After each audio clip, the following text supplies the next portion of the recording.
زندگی کیسے گزارنی ہے۔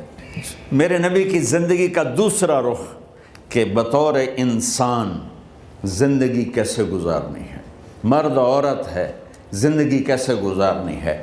پہلا رشتہ جو قائم ہوا دنیا میں وہ ہے خامد اور بیوی، حضرت آدم اور حوا کا نکاح ہوا۔ اللہ تعالیٰ نے عورت کو کمزور بنایا تو پہلے دن سے اس کو عزت اور احترام دیا تاکہ ساری زندگی اس کمزوری سے ناجائز فائدہ نہ اٹھایا جائے بلکہ اس کو عزت دی جائے۔ کہ آدم علیہ السلام کے لیے مٹی اکٹھی کی، پانی ڈالا، گوندھا اور ایک اسٹیچو بنایا اور ڈال دیا۔ جب وہ خشک ہوا اس میں روح ڈالی اور پھر وہ ننگے بدن تھے، پھر ان کو جنت کے کپڑے پہنائے اور جنت میں ڈال دیا۔ اس کائنات کا حسن بھی عورت سے ہے اور جنت کا حسن بھی عورت سے ہے۔ حضرت آدم علیہ السلام جنت میں، لیکن بابے جی دا دل ہی نہیں لگتا، کلے کلے ہی ٹرے پھر دیں۔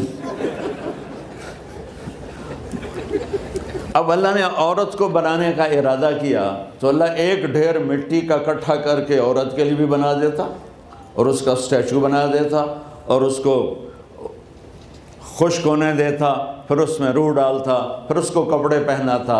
آپ حیران ہوں گے، سبحان اللہ، اللہ نے ایسا نہیں کیا۔ آدم علیہ السلام سوئے، آنکھ کھلی تو دیکھا ایک خوبصورت حسین عورت۔ یہ بات اکثر لوگوں کو معلوم ہوگی کہ یوسف علیہ السلام دنیا کے حسین ترین انسان تھے، اور یہ بات شاید کسی کو معلوم نہیں ہوگی کہ دنیا کی سب سے حسین خوبصورت عورت حضرت حوا ہے۔ حوا جن پر بڑھاپا آیا ہی نہیں، 1000 سال کے قریب زندگی گزاری، بڑھاپا نہیں آیا۔ حضرت آدم اور حوا قریب قریب عمر تھی۔ حضرت آدم کی عمر تو کتابوں میں مل جاتی ہے 1000 برس، لیکن حضرت حوا کی عمر کتنی تھی یہ کہیں پڑھنے کو ملا نہیں، اس لیے میں اندازہ کرتا ہوں کہ قریب قریب ہوگی۔ بڑھاپا نہیں آیا، بیماری نہیں آئی۔ اور حضرت حوا کو مینسز بھی نہیں آتے تھے۔ یہ عجیب بات آپ کو بتاؤں، اللہ نے اتنا جنت کا ان کے اندر نمونہ رکھا۔ تو جب حضرت آدم کی آنکھ کھلی تو دیکھا ایک حسن کا پیکر، انہوں نے تو جنت ہی بھول گئی۔ کہنے لگے یا اللہ ہن دل ٹھریا جا کے، یا اللہ کون ہے؟ کہ تیری بیگم۔ کہ واہ جی واہ، موجاں ہی موجاں۔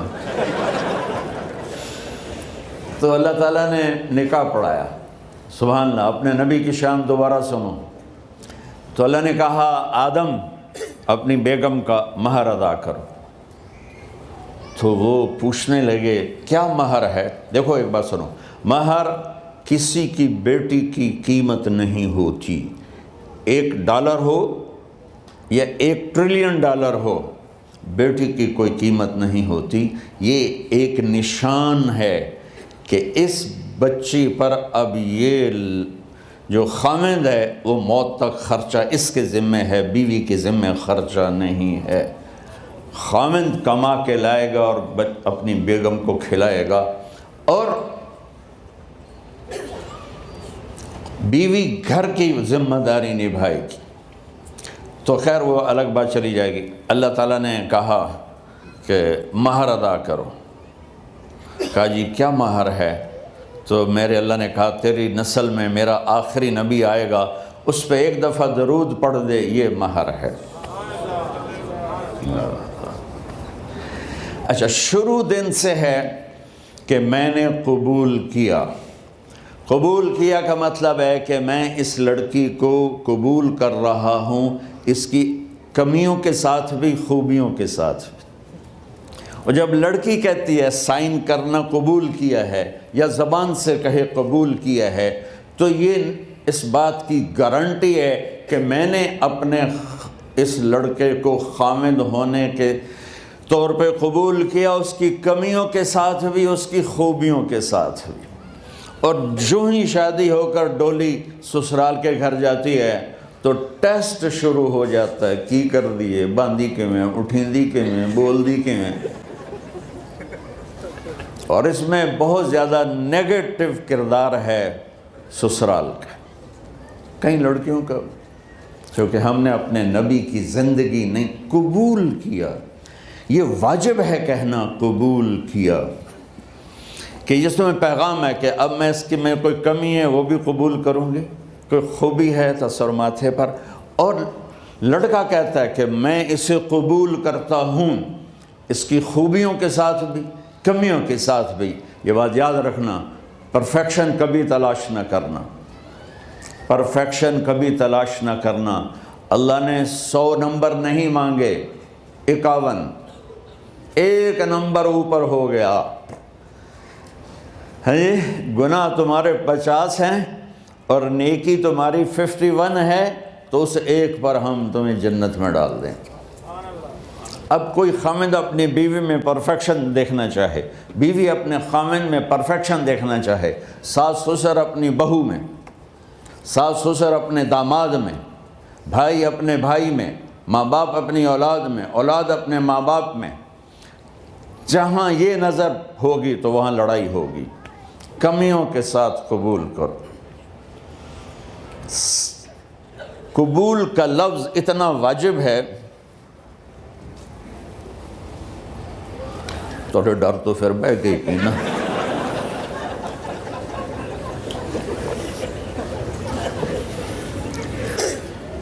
قبول کا لفظ اتنا ضروری ہے کہ اس کے بغیر نکاح ہی نہیں ہوتا۔ میں یہ کئی جگہ لطیفہ سنا چکا ہوں، اور واقعی قصہ بھی ہے، ایسے لطیفہ نہیں ہے۔ میرے دوست ہیں، ذمہ دار ہیں اچھے، تو ان کے گاؤں کا ایک بچہ چھوٹی عمر میں بسوں پہ جا کے نا وہ جاب پہ لگ گیا، تو اس کا کام ہوتا ہے بس کو صاف کرنا، ڈرائیور کو چائے پلانا، اور جہاں کہیں رش ہو تو اس کو ڈائریکشن دینا، استاد جی کٹ لو، استاد جی آن دیو، استاد جی جان دیو، تو یہ اس کا محاورہ بن جاتا ہے۔ اب اس کا نکاح ہوا تو مولانا صاحب نے کہا بھائی عبد الرحمن، میں فرضی نام لے رہا ہوں، نام مجھے اس کا یاد نہیں، عبد الرحمن زینب بنت اسلم نو تیرے نکاح دیتا 500 مہر تو قبول کیتا؟ تھوڑی دیر سوچ کے کہندا جی آن دیو۔ اس نے ساری زندگی آن دیو ہی سیکھا تھا، تو اس کے بھائی نے اس کو کوئی نہیں ماری، تو کہنے لگا جی جان دیو۔ مولانا صاحب نے کہا آن دیو جان دیو نال کم نہیں بننا، تو آگا میں قبول کیتا۔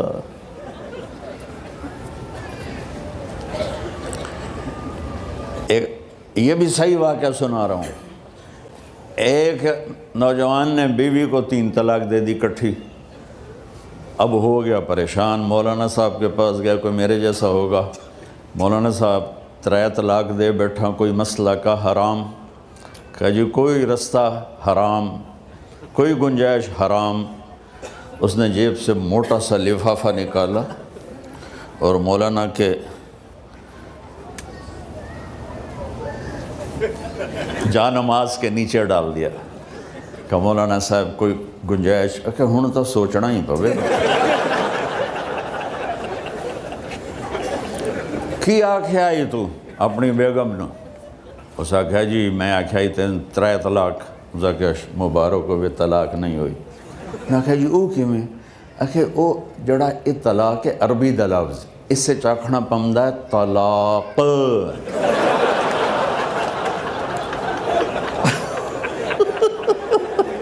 یہ آپ کو صحیح واقعہ سنا رہا ہوں۔ تو تم نے تو چھوٹے کاف کے ساتھ کہا ہے طلاق، او کاف تا کتے آلا ہے، موجاں کر، ایک لفافہ ہو راوے تو چاہے ساری زندگی دا حلال کر دے۔ لفظ قبول اتنا ضروری ہے۔ تو میرے نبی نے 11 شادیاں کی، اللہ کی قسم شوق کی نہیں تھی۔ ما تزوجت وما زوجت الا بوحی من السماء نزل به جبریل، کہ لوگوں سن لو میری بات غور سے، مجھے عورت کی کوئی رغبت نہیں ہے، میں نے جہاں شادی کی، جہاں بیٹی کی شادی کی، پہلے اللہ نے آسمان سے جبریل بھیج کے حکم دیا، پھر میں نے قدم اٹھایا۔ تو پہلا رشتہ خاوند اور بیوی ہے جو اس کائنات میں جڑتا ہے، یہ دنیا کا سارے رشتوں میں نمبر 1 رشتہ ہے، سب سے خوبصورت رشتہ ہے، سب سے اہم رشتہ ہے، سب سے بڑا رشتہ ہے۔ والدین کے لیے چند آیات ہیں، اولاد کے لیے چند آیات ہیں، بہن بھائیوں کے لیے چند آیات ہیں، خاوند اور بیوی کے لیے سینکڑوں آیات ہیں، سینکڑوں۔ تو اگر آپ اپنے گھروں میں کامیابی دیکھنا چاہتے ہو، اپنے گھر کو ہاؤس کی بجائے ہوم دیکھنا چاہتے ہو، خوشی کا اگر آپ اسے گہوارہ بنانا چاہتے ہو، اللہ کی قسم ڈگریوں سے نہیں ہوگا، محبت سے ہوگا۔ میرے نبی سے پوچھا گیا یا رسول اللہ اسلام کا سب سے مضبوط عمل، نہیں، میرے نبی نے سوال کیا، بولو بھائی اسلام کا سب سے مضبوط عمل کیا ہے؟ صحابہ نے کہا نماز۔ نہیں، سبحان اللہ، ابھی میں نماز کی کتنی اہمیت بتا چکا ہوں۔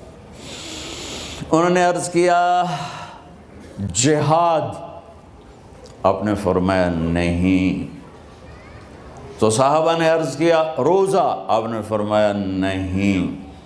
اللہ اکبر۔ کہ یا رسول اللہ حج، آپ نے فرمایا نہیں۔ تو سارے صحابہ حیران ہو گئے، یا رسول اللہ نماز، جہاد، روزہ، حج، تو پھر کیا ہے؟ اب سننا سارے بہن بھائی، مستورات، بچے بچیاں، آپ نے فرمایا اسلام کا سب سے مضبوط اور بڑا عمل ہے آپس میں اللہ کے لیے محبت کرنا۔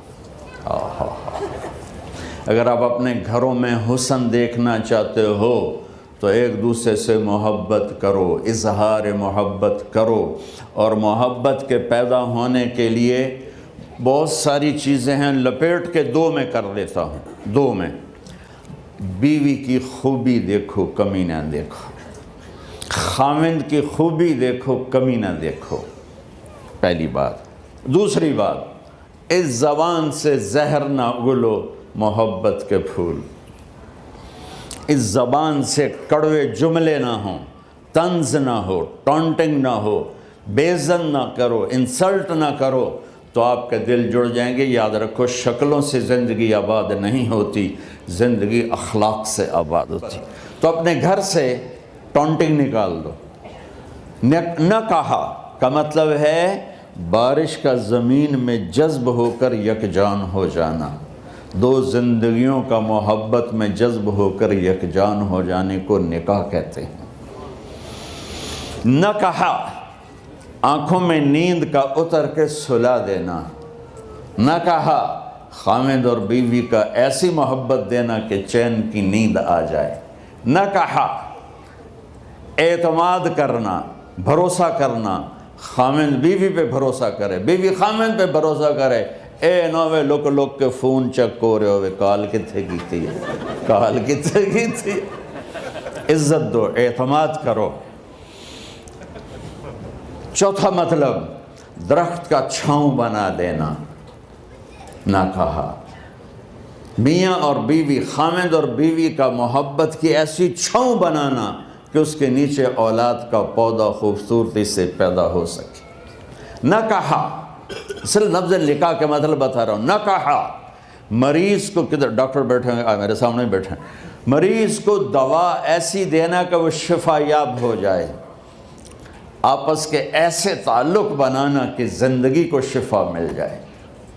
میرے بھائی بہنوں، میں آپ کو اپنے نبی کی زندگی بتا رہا ہوں۔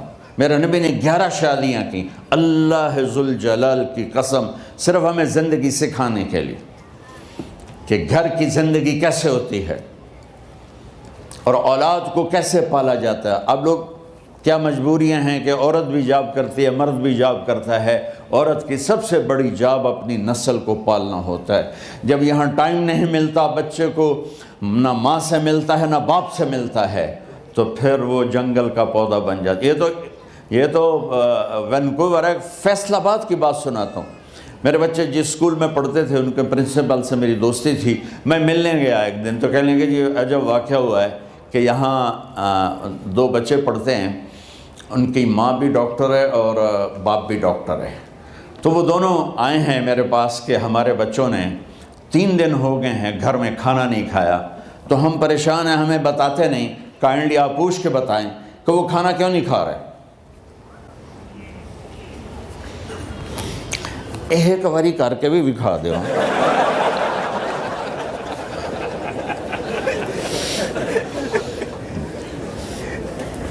ہمارا دین اتنا خشک نہیں، ہمارے مولوی صاحبان نے زیادہ خشک بنا دیا. تو انہوں نے دونوں بچوں کو بلایا. سننا سارے فیملیز بیٹھے ہو جہاں میں فیملی کی زندگی کو فوکس کر کے نبی سے جوڑ کے بتا رہا ہوں، طارق جمیل کے تجربے نہیں بتا رہا. دونوں بچوں کو بلایا. بیٹا آپ کھانا کیوں نہیں کھا رہے؟ کہا جی ہم اپنے ممی اور بابا کے سامنے نہیں بتائیں گے. تو انہوں نے دونوں کو باہر بٹھا دیا. پھر پوچھا اب بتاؤ کیا مسئلہ ہے؟ ان کا سر ہم صبح جب ناشتہ کرتے ہیں تو ہمارے ممی ڈیڈی سو رہے ہوتے ہیں، ہماری ان سے ملاقات نہیں ہوتی. جب ہم اسکول سے واپس آتے ہیں تو ممی ڈیڈی اپنے میڈیکل کالج میں ہوتے ہیں، ہاسپٹل میں ہوتے ہیں، تو ہمیں ان کو دیکھنے کا موقع نہیں ملتا. شام کو جب ہم کھانا کھاتے ہیں تو یہ دونوں اپنے پرائیویٹ کلینک میں ہوتے ہیں تو ہم ان کو دیکھ نہیں پاتے. پورا ہفتہ گزر جاتا ہے، ہمیں ماں باپ کی شکل نظر نہیں آتی. تو ہم نے سٹرائک کی ہے کہ ایسے ماں باپ کی روٹی کیا کھانی جو اپنی شکل بھی نہ دکھا سکیں. تو اس لیے ہم نے کہا ہم نے بائیکاٹ کیا ہے، گھر میں نہیں کھانا ہے. تو ایسی لائف مت بناؤ. یہاں ایک بہت بڑا چکر شیطان دیتا ہے، بڑی گاڑی لے لو، $100 کی قسط تو ہے، اور بڑا گھر لے لو، $200 یا $100 کی قسط تو ہے. پھر میاں بھی کام کرے، بیوی بھی کام کرے، جو کہ بڑا گھر باقی رہے، تو خوشیاں تو مٹ گئیں. جو ڈبل جاب کرے گا، پھر ڈبل جاب کرتے ہیں. ڈبل جاب کرنے والا بیچارہ تھکا ہوا ذہن لے کے آتا ہے، وہ کیسے ٹائم دے گا اپنے بچوں کو خوشی کے ساتھ؟ جو ماں جاب کر کے آئے گی پھر کھانا پکائے گی، وہ جب اتنی تھک جائے گی تو اپنے بچوں کو کھلا ٹائم کیسے دے سکے گی؟ پوری کائنات کی ذمہ داری تھی میرے نبی کے سر پر، اور آپ اس کے باوجود روزانہ حسن حسین کے لیے وقت نکالتے تھے. اور انہوں کو آ کر کوئی لیکچر نہیں. دیکھو ماں باپ سے ایک بات کرتا ہوں، لیکچر تھوڑا دو، محبت زیادہ کرو. یہ نہ کرو، یہ کیوں کیا، یہ کرو، یہ کرو، یہ چھوڑ کر صرف سینے سے لگاؤ، صرف محبت دو. کمیوں سمیت بچوں کو قبول کرو، ان کی زندگی تبدیل ہو جائے گی. اتنے بڑے نبی، اتنی بڑی ذمہ داری، اور اتنا درد سینے میں کہ آپ کے سینے سے ایسے ابلنے کی آواز آتی تھی جیسے ہانڈی ابلتی ہے. اس کے باوجود آپ روزانہ کہتے این اللقا، میرے شرارتی بچے کدھر ہیں؟ تو وہ بھاگے بھاگے آتے. دیکھو میں فزیکل کر کے بتاؤں گا تاکہ آپ کو پتہ چلے زندگی کیسے گزاری. کہ میرے شرارتی بچے کدھر ہیں؟ 7 بر اعظم کی ذمہ داری ہے. اور تھوڑی چھوٹیاں جابن تو تسی کہتے ہو بزی بڑے ہیں، بزی بڑے ہیں. میرے نبی پہ 7 بر اعظم کے انسانوں کی ذمہ داری ہے، اور آخری آنے والے انسان تک کی ذمہ داری ہے. اس سے بڑی جاب کس کی ہوگی کائنات میں؟ اور پھر آپ روزانہ آتے ہیں این اللقا، میرے شرارتی بچے کدھر ہیں؟ تو حسن حسین بھاگے بھاگے آتے. آپ ان کے لیے یوں ہو جاتے تھے، آؤ بھائی میری کمر پہ چڑھ جاؤ. اپنے نبی کی عظمت کو جانو کہ انہوں نے زندگی کیسے سکھائی. چاند کے 2 ٹکڑے کر دینا کوئی معمولی بات ہے، آسمان چیر کے چلے جانا معمولی بات ہے، ایک زندگی سکھا کے جانا سب سے بڑی بات ہے. کتنی اولادیں برباد ہو گئی ماں باپ کی وجہ سے، کتنے گھر اجڑ گئے ساس سسر کی وجہ سے، کتنے گھر اجڑ گئے لڑکی کے بدتمیز ہونے کی وجہ سے، کتنے گھر اجڑ گئے لڑکے کے شرابی اور باہر کی گندگی کی وجہ سے. زندگی سیکھو. یہ اتنے بڑے نبی ہو کر آپ یوں ہو رہے ہیں جیسے میں نے آپ کو کر کے دکھایا. دونوں کو اوپر بٹھا لیتے اور کمرے میں چکر لگاتے تھے، پھر یوں کر کے پوچھتے تمہارا اونٹ کیسا ہے؟ سوال. پھر دونوں کو اتار دیتے اور اپنی نواسی زینب، جن کو حضرت علی کی وراثت ملی کس کی؟ علم کی، فصاحت اور بلاغت کی، ان کو کمر پہ بٹھا لیتے اور اکیلی زینب کو پورے گھر میں چکر لگواتے تھے۔ اور بھی دکھ ہیں زمانے میں محبت کے سوا، راحتیں اور بھی ہیں وصل کی راحت کے سوا، کیا صرف کمانا ہی کام ہے؟ ادھار کی زندگی سے بچو، خوش و خرم رہو، اس کو قسط دینی ہے، یہ قسط دینی ہے، یہ قسط دینی ہے، یہ دینی ہے، سر میں درد نہیں ہوگا تو اور کیا ہوگا؟ تو آپ اتنے بڑے عظیم ہو کر وقت نکال رہے ہیں، اور حضرت ابو ہریرہ فرماتے ہیں میری آنکھوں نے دیکھنا سارے کہ آپ نے کبھی حسن کبھی حسین یہاں جیسے مائیں کرتی ہیں ادھر کھڑا کیا ہوا ہے اور جھولا جھولا رہے ہیں ایسے، اور ان کے دونوں ہاتھ پکڑ کر کہہ رہے ہیں آ جاؤ اوپر آ جاؤ، اوپر آ جاؤ، آگے پہاڑی ہے، اوپر آ جاؤ، آگے پہاڑی ہے، تو ایسے ایسے آتے، اور اوپر آؤ، وہ یہاں آ جاتے، آگے آؤ، وہ یہاں آ جاتے، آگے آؤ، وہ یہاں آ جاتے، تو پھر آپ یوں ہو جاتے، آگے آؤ، تو چڑھتے چڑھتے یہاں آ جاتے، جب وہ یہاں آ جاتے تو آپ ان کے ہاتھ فکس کر کے آگے بڑھ کر ان کے ہونٹوں کا بوسہ لیتے اور کہتے یا اللہ میں ان سے پیار کرتا ہوں، تو بھی ان سے پیار فرما۔ بھائیو اللہ کی قسم، پیسے سونے چاندی سے زندگی میں خوبصورتی نہیں آتی، نبی کی غلامی سے زندگی میں خوبصورتی آتی ہے۔ اتنے بڑے نبی ہیں اور حضرت عائشہ سے کہہ رہے ہیں دوڑ لگائیں۔ یہاں کسی مولانا سے پوچھو اپنی بیوی سے کبھی کہا اس نے کہ دوڑ لگائیں؟ الٹا سوٹا لے آتے کھلو جائے گا۔ عائشہ دوڑ لگائیں، اور واپسی کہاں سے ہو رہی ہے؟ دوڑ کہاں لگ رہی؟ جہاد کے سفر سے واپسی ہو رہی، اور آپ نے اپنے صحابہ سے کہا سب آگے چلے جاؤ۔ جب سارے آگے چلے گئے اور کوئی نظر نہیں آ رہا تو آپ نے کہا عائشہ آؤ دوڑ لگائیں، تو حضرت عائشہ کہتی ہم نے دوڑ لگائی تو میں آگے نکل گئی، لیکن ابھی پیچھے رہ گئے۔ کچھ سال گزرے تو پھر ہم سفر سے واپس آ رہے تھے تو آپ نے صحابہ سے فرمایا سب آگے چلے جاؤ، چلے گئے۔ آپ نے کہا عائشہ دوڑ لگائیں؟ کہ جی لگائیں۔ کون دنوں میں ذرا موٹی ہو گئی تھی، تو پھر اللہ کے نبی آگے نکل گئے، میں پیچھے رہ گئی۔ تو آپ نے کہا عائشہ ہذہ بتلک، آج تو اور میں برابر